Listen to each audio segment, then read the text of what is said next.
Less than a month after Government Minister Mark Vanterpool asked for the conversation on self-determination to begin, host of JTV's talk show Spotlight, Eduenka, jumped right into the discussion with Shana Smith, the host of Vigilante Dialogues.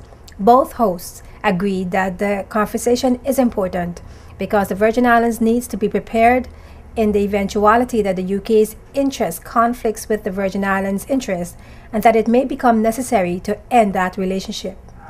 I think we have to be mindful, particularly in this day and time, we have to be mindful that there may be, or there may come a time when the interest of the United Kingdom is so severely opposite or conflicting with our interests that we're going to have to take a serious look at whether we are going to stay. At their relationship there.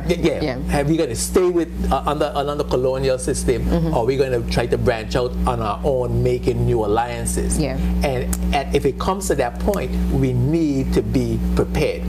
Shana Smith pointed out that given the United Nations position on colonization, the UK government would now have to establish a different relationship with its overseas territories. She mentioned some existing models and concluding that the most desirous form Virgin Islands independence should take must be one of economic independence and not only political independence.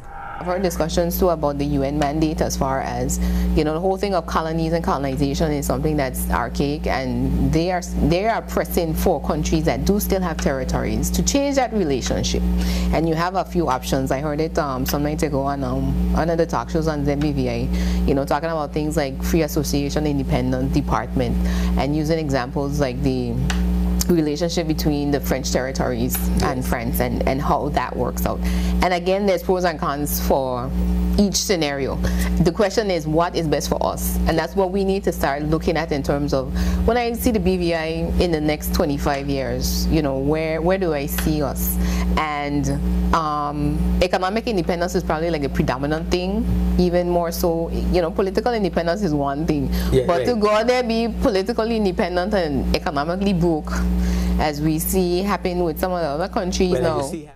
Referring to the show as the discussion that needs to take place before the one on independence, the hosts look at the divisions among Virgin Islanders, citing the various ways that Virgin Islander status is gained and the feelings between indigenous BVI Islanders and those who gained the status because of family ties or the number of years in the territory, as well as the feeling towards migrant workers.